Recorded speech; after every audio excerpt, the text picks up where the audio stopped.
Hey there, sports history fan.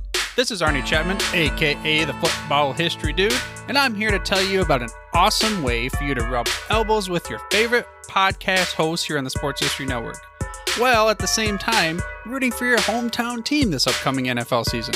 You've been hearing all about our partner, Tailgate Fantasy, the past few weeks. Well, dig on this. Tailgate created a special Sports History Network league for our listeners, so we can put the word fan back into fantasy football together. It's free to join, and if you do so before the season kicks off, you'll automatically be entered into a drawing for a free t-shirt from one of our other partners, Home Field Apparel. It's a win-win-win! So hurry up today and head to sportshistorynetwork.com/tailgate for all the details. Again, that's sportshistorynetwork.com/tailgate. You're just in time for a segment as Timothy P. Brown of Football Archaeology joins us to talk about the 1947 Sugar Bowl and a very famous football player named Charley Trippi and what he did in that game. It's all here coming up with Tim in just a moment. This is the Pigskin Daily History Dispatch, a podcast that covers the anniversaries of American football events throughout history on a day-to-day basis. Your host, Darren Hayes, is podcasting from America's North Shore to bring you the memories of the gridiron, one day at a time. So as we come out of the tunnel of the Sports History Network, let's take the field and go no huddle through the portal of positive gridiron history with pigskindispatch.com. This podcast is part of the Sports History Network, your headquarters for the yesteryear of your favorite sport. You can learn more at sportshistorynetwork.com. Hello, my football friends. This is Darren Hayes of pigskindispatch.com. Welcome once again to the Pig Pen, your portal to positive football history, and welcome to another day where we get to visit with our friend Timothy P. Brown of footballarchaeology.com. Tim, welcome back to the Pig Pen. Darren, good to be here with you, and looking forward to going on a little trippy with you. A little trippy indeed. That's pretty good stuff. Yeah, that's really digging deep for that segue into our topic tonight. So of course, Tim is talking about a recent tidbit that he wrote on the famous football legend, Charley Trippi, and a college football game that he played. And we know him as a great college player and a great professional player. But, Tim loves to focus in on, especially on those college games. And you got some interesting items on Mr. Trippi that you'd like to talk about. Yeah, so this one, this particular tidbit, I was hoping to draw out, kind of two issues. One is how much of a stud Trippi was, right? And he was just a tremendous player.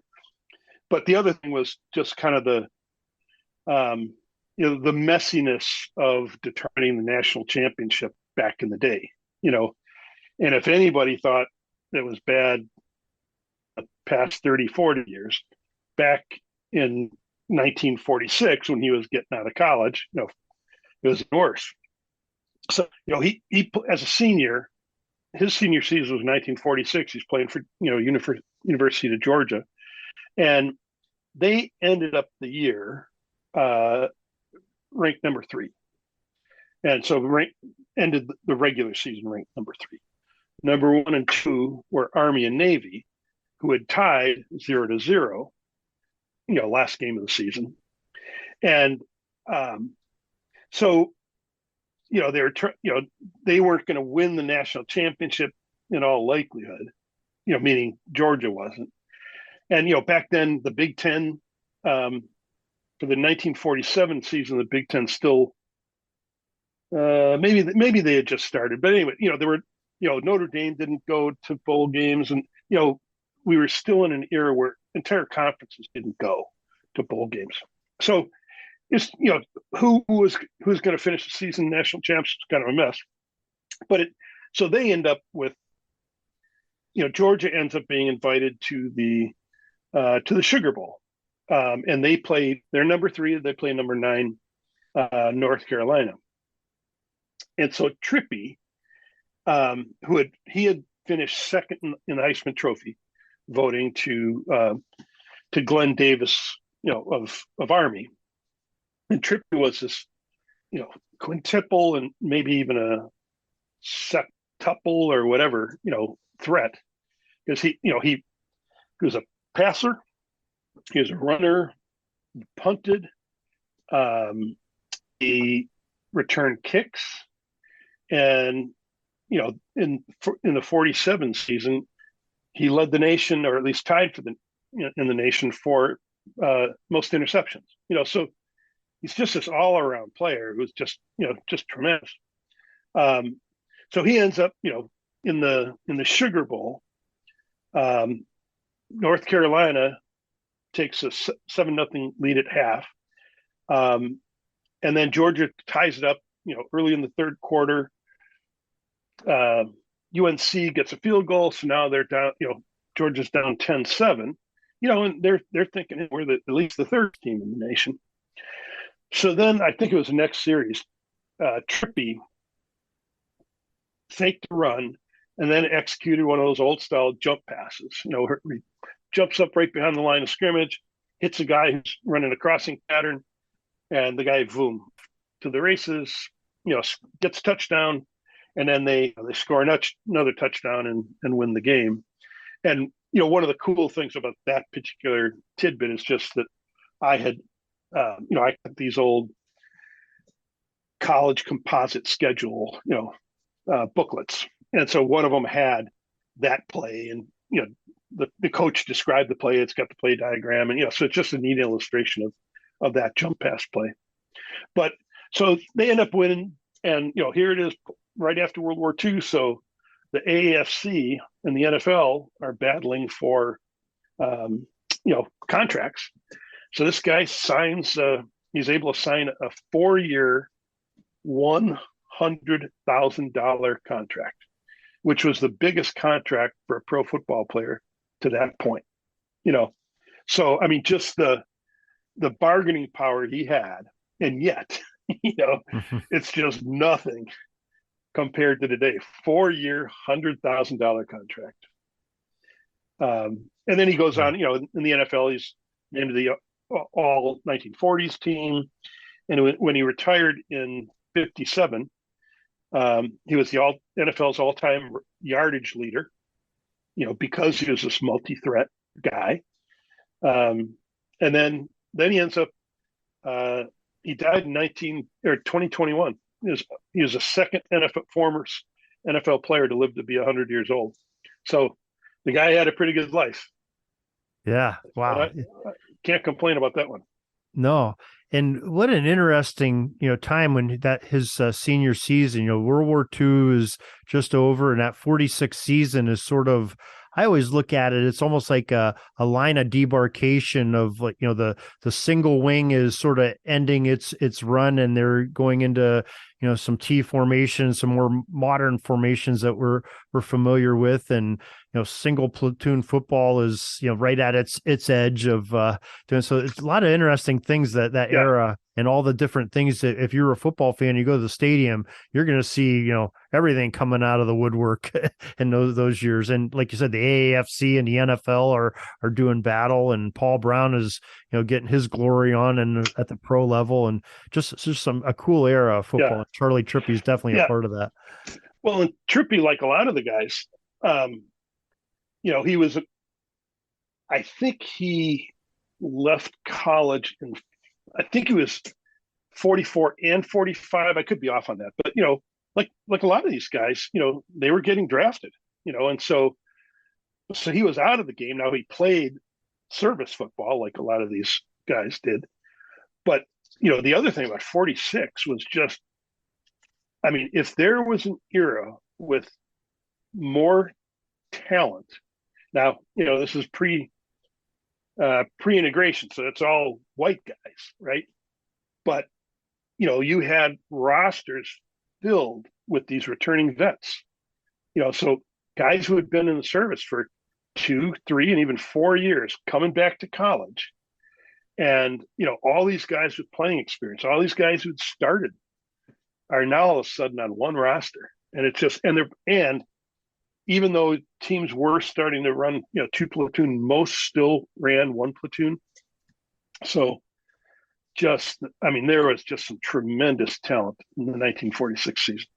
Yeah, and they got that extra training if they played military ball. It's like an extra couple of years of college football to get trained for the professional level, which wasn't that developed yet. The college game was a much better game at that point in time too. So just just all the stars aligned for football with all the world events and everything that was going on. And man, a special time. Definitely a golden era of football, like they say, and it's very enjoyable to read about it and to see these heroes like Charley Trippi and others that played the game so well during that era. Yeah, and I mean, you just think about the changes in the game that he saw in his lifetime, just incredible. Yeah, you'd have to be picking up a new copy of that rules book and studying it real hard every time the new season comes along, because that's definitely was a time of change. Now, speaking of changes, now you have in your tidbits, you're covering changes from all eras of football, like from the 1800s to the 20th century and beyond, even into today's game in your tidbits. And they're really interesting, and they're not focused on one thing. You take us on a journey every single evening into something new that maybe we really never really thought about. So how can people enjoy your tidbits on a daily basis? Yeah, it's real simple. Just go to footballarchaeology.com. You can subscribe. And then, if you subscribe, you get an email with that story every night at 7:00 Eastern. If you don't have to read them right away. You can let them sit in your inbox, read them on the weekend. And then if you don't want to subscribe, you can follow me on Twitter, on Threads, or on the Substack app. Right. Or just go to the site whenever you feel like it. So excellent. Well, Tim Brown is his name. Footballarchaeology.com is his website, and you got all the other information there too. It's in the show notes of the podcast as well. Tim, thank you for joining us here, and we'll talk to you again next Tuesday. Yep. And what a long, strange trip it's been. Sorry for my dad jokes. Peeking up at the clock, the time's running down. We're going to go into victory formation, take a knee, and let this baby run out. Thanks for joining us. We'll see you back tomorrow for the next podcast. We invite you to check out our website, pigskindispatch.com, not only to see the daily football history, but to experience positive football with our many articles on the good people of the game, as well as our own football comic strip, Cleat Marks Comics. Pigskindispatch.com is also on social media outlets, Facebook, Twitter, Instagram, and don't forget the Pigskin Dispatch YouTube channel to get all of your positive football news and history. A special thanks to the talents of Mike and Jean Monroe, as well as Jason Neff for letting us use their music during our podcast. This podcast is part of the Sports History Network, your headquarters for the yesteryear of your favorite sport. You can learn more at sportshistorynetwork.com. Hey there, sports history fan. This is Arnie Chapman, a.k.a. the Football History Dude, and I wanted to thank you for stopping by to listen to another episode here on the Sports History Network. Our podcasters are passionate about uncovering and sharing sports stories from yesteryear. And if you didn't know it already, we have over 30 shows across the network covering all sorts of sports history topics. In fact, here's a glimpse into one of our awesome podcasts here on the network. Each week, the official Football Learning Academy podcast will take you deep into the history of pro football through interviews with players, coaches, or administrators in the NFL, as well as interviews with Pro Football Hall of Fame selectors, authors, and historians. You'll learn how the game evolved and important moments that shaped the sport into what it is today. And don't miss the Pro Football History Nugget of the Week. Listen to the official Football Learning Academy podcast on the Sports History Network. How about that? I bet you're super hyped to go listen to that new podcast, right? Well, to learn about this show and all the other podcasts on the network, head over to sportshistorynetwork.com/podcast. Again, that's sportshistorynetwork.com/podcast. Head over there today to find your next favorite sports history podcast.